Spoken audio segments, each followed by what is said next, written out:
Hi friends, আজ বানাচ্ছি লাউ ডিম। প্রথমে কড়াইতে সর্ষের তেল গরম করে নিয়ে তার মধ্যে 4টে ডিম দিয়ে ভেজে আমি তুলে নেব।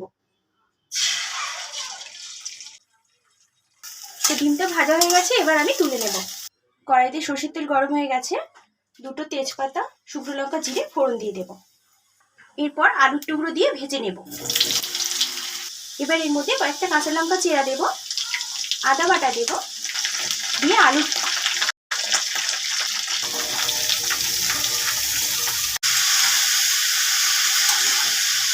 এর মধ্যে প্রয়োজন মতো জিরে গুঁড়ো দেব, হলুদ গুঁড়ো দেব, স্বাদ মতো নুন দেব, 1 চামচ চিনি দেব। এবার কিছুক্ষণ এটাকে কষিয়ে নেব। থেকে জল বেরিয়ে আসছে, এবার আমি ভেজে রাখা ডিমের টুকরোগুলো দিয়ে সামান্য জল দিয়ে এটাকে ঢেকে রাখবো। তো রেডি আমার লাউ ডিম।